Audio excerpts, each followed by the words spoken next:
चले, श्याम मथुरा चले।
जब से श्याम जाते हुए अच्छी लगती हो, सुमति तुम जब आती हो तो अच्छी लगती हो, और कुमति जब तुम जाती हो तब अच्छी लगती हो। तो जहाँ सुमति होगी वहाँ कुमति नहीं आ सकती, और जहाँ कुमति होगी वहाँ सुमति नहीं जा सकती। जहाँ राम होंगे वहाँ काम नहीं रह सकता, और जहाँ काम होगा वहाँ राम नहीं जा सकते। ये काम विजय लीला है। कृष्ण को पाना है। श्री वेदव्यास जी महाराज कहते, श्री सुखदेव जी ने परीक्षित जी से कहा, कैसे भी भजो कृष्ण की प्राप्ति अवश्य होगी। और देखो जब जब भगवान की लीला में थोड़ा सा मोड़ लाना होता है ना, तो बीच में नारद जी महाराज जरूर आ जाते हैं। नारद जी महाराज आए, कहा बोले रावण के पास, कंस के पास।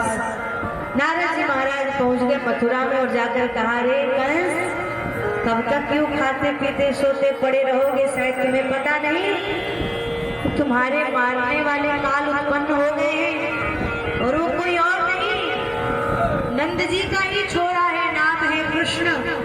अरे कंस कब तक सोते रहोगे, मैं तो कहता हूँ बुलाओ अपने मथुरा में, यज्ञ देखने के बहाने यज्ञ का आयोजन करो, यज्ञ देखने के बहाने बुलाओ, और उसी यज्ञ में कृष्ण का संहार कर देना, कृष्ण को मार देना, अपने काल को समाप्त कर देना। कंस ने कहा, बात तो अच्छी कही नारद जी आप। नारद जी महाराज क्यों ऐसा कह रहे हैं कंस से? बोले इसको प्रेरित कर रहे हैं, क्योंकि अब कंस का भी वध होना अनिवार्य हो गया है, बहुत हो गया धरती पे अत्याचार। अक्रूर जी को बुलाया और कहा, अक्रूर जी आप जाइए वृंदावन, और मेरे काल को, मेरे दुश्मन को मथुरा से, वृंदावन से मथुरा लेकर के आइए। अक्रूर जी ने समझाया, कंस मरना तो है ही एक दिन, हरे कृष्ण से प्रेम करो, कल्याण हो जाएगा तुम्हारा। कंस ने कहा, अक्रूर जी मरना तो है, ये आप भी जानते हैं, ये आप भी जानते हैं कि मरना है, तो अगर आप नहीं गए तो मेरे हाथों से मारे जाएंगे, इसलिए आप जाइए। अक्रूर जी ने कहा, जो आज्ञा सरकार, क्योंकि अब कंस के राज्य में रहते हैं, मंत्री है, तो जाना तो पड़ेगा ही। अक्रूर जी महाराज सोच रहे हैं, मरने से पहले कम से कम एक बार अपने श्याम सुंदर का दर्शन तो कर लूं मैं। वक्षनंद व्रजं तत्र श्रुतावानकदुन्दुभे आशाते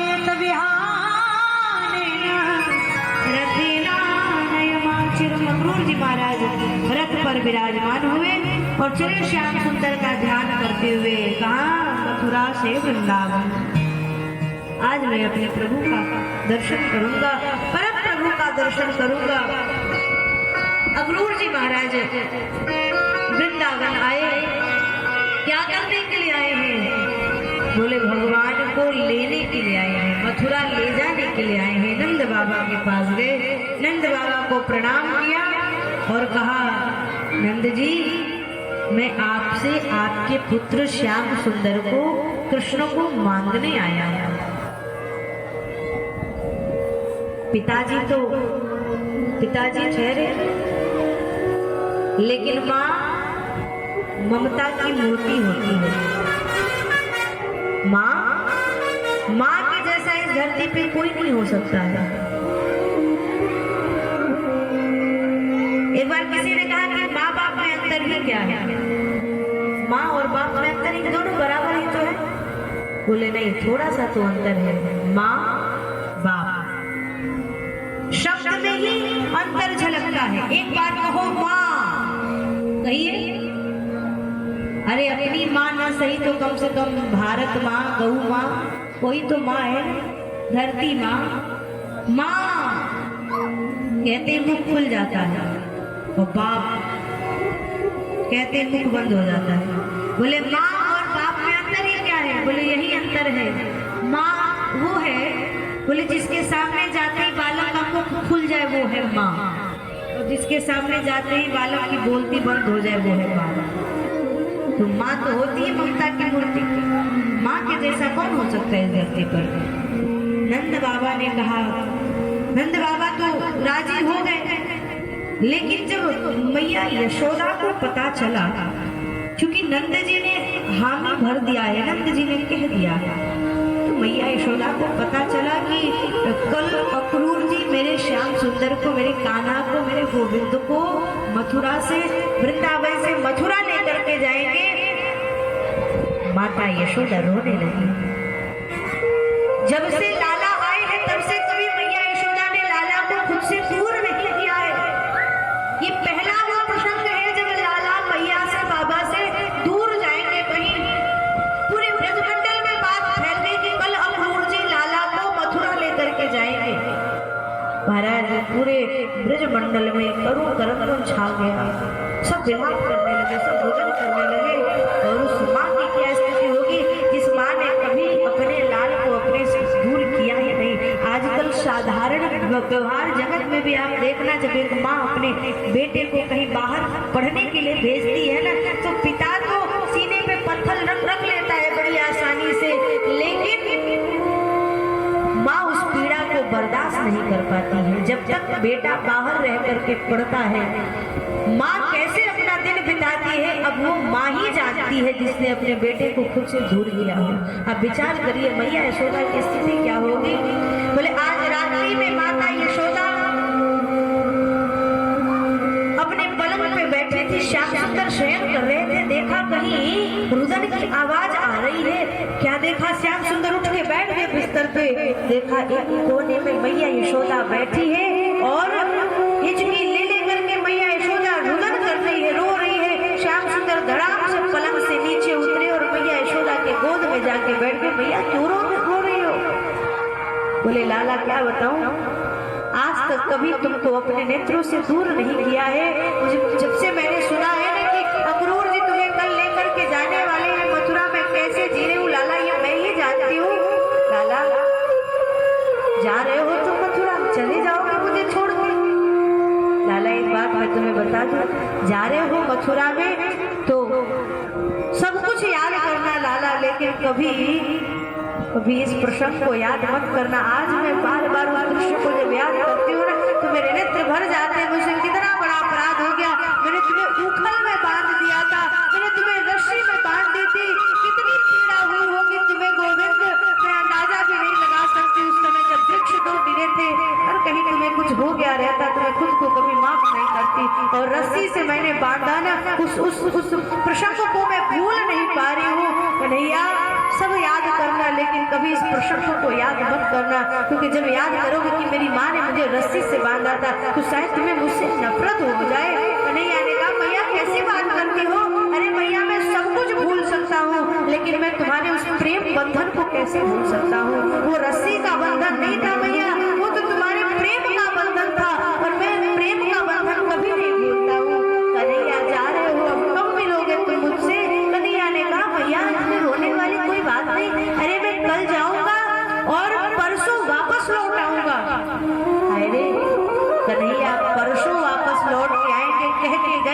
लेकिन वर्षों वापस लौटे नहीं।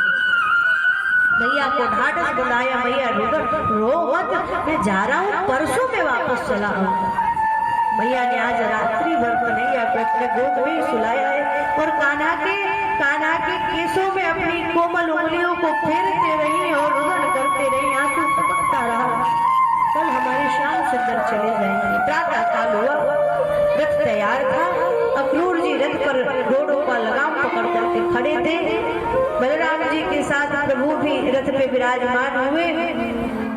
कुछ बाल सखाओं को अपने साथ लिया और प्रभु चले मथुरा से वृंदावन की ओर। कहते हैं गोपियों को पता चल गया, प्रभु के मित्रों को पता चल गया, असंख्य गोपियों ने आकर के आज रास्ता छीन लिया, द्वार को रोक लिया। अरे विधाता, हमें ऐसा लगता है कि तुम ही अक्रूर जी के रूप में क्रूर बन करके हमारे गोविंद को हमसे छीनने आए हो।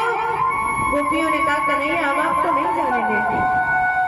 भगवान ने सबको समझाया, आज हमें जाने दो, अपने कर्तव्य का बोध कराया।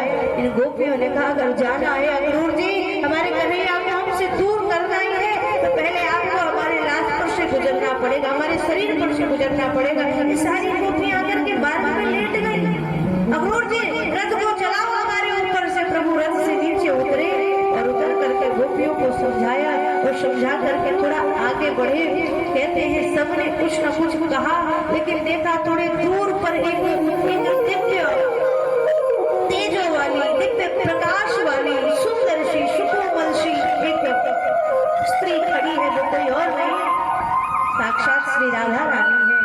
सबने तो अपने मन की बात कह दी, पर राधा रानी कुछ बोल नहीं पाई, बस देखती रही श्याम सुंदर को। और श्याम सुंदर राधा रानी को कन्हैया जा रहे हैं, आप छोड़ के अब कब मिलेंगे? महाराज ऐसा लगता है जैसे ये आखिरी मुलाकात है। कोई प्रेमी अपने प्रियतमा को छोड़ करके जब जाए तो उस प्रियतमा की क्या स्थिति होगी? श्री राधा रानी के हृदय से पूछो। खड़ी है, अब कोई आशा नहीं कि श्याम सुंदर कब मिलेंगे, कब दर्शन होगा, क्योंकि सबको प्रभु बहला सकते हैं, राधा रानी को नहीं बहला सकते। देखती रही राधा रानी और रोती रही। भगवान फिर रथ में विराजमान हुए। अक्रूर जी ने लगाम को संभाला और चल पड़े रथ को लेकर के। कहते हैं भगवान जब किसी से प्रेम करते हैं ना, तो इतना करते हैं कि सामने वाले को लगता है प्रभु मुझे ही सर्वस्व मानते हैं, और जब जाते हैं तो लौट के मुड़ करके देखते नहीं हैं। आज यही स्थिति इस वृंदावन में भी है। गोपियों को ऐसा लगता रहा कि प्रभु सबसे ज्यादा प्रेम हमसे करते हैं, लेकिन जब गए तो ये गोपियां प्रतीक्षा करती रही कि एक बार तो मुड़ के देखेंगे, एक बार तो कम से कम हमारी ओर देखेंगे ही। पर प्रभु ने एक बार भी मुड़ करके देखा नहीं इन गोपियों की ओर। गोपियों को लगा हाय रे कन्हैया, तुम इतनी निर्दयी कब से हो गए? अरे ये आशा लगा कि हम खड़ी थी कि शायद एक बार हमारी ओर मुड़ करके आप देखोगे, पर आपने एक बार हमें देखा नहीं। बोले प्रभु इसलिए नहीं देख पाए, अगर प्रभु ने पुनः गोपियों के नेत्रों में देखा होता तो शायद भगवान वृंदावन से मथुरा जा नहीं पाते, शायद भगवान कर्तव्य विमूढ़ हो जाते, कोई प्रभु को फिर वृंदावन से मथुरा लेकर के जा नहीं पाता। इसलिए भगवान मुड़ करके गोपियों की ओर देखे नहीं।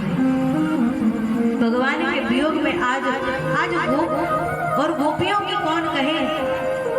महाराज आज प्रभु के वियोग में वो गैया भी रुदन कर रही है, जिनको हमारे गोपाल चराने के लिए जाते थे। वो बछड़े भी आज रो रहे हैं, जिसको हमारे श्याम सुंदर चराने के लिए जाते थे। प्रभु सबको छोड़ करके निस्तेज निष्प्राण जैसे करके वृंदावन को मानो शूना करके भगवान मथुरा की ओर चले। और कैसे चले? छोड़ वृंदा जाते हुए अच्छी लगती करता विरक्षिता प्रतीपमाचरदा ब्रह्मण परदारा विमर्शन। हमने सुना है कि भगवान का अवतार इस धरती लोक पर धर्म की स्थापना करने के लिए हुआ है, तो जो धर्म की स्थापना करने के लिए भगवान आए हैं वो परमात्मा पराई स्त्रियों के गले में मैया डाल करके नृत्य कर रहे हैं, ये बात थोड़ा समझ में नहीं आ रहा है।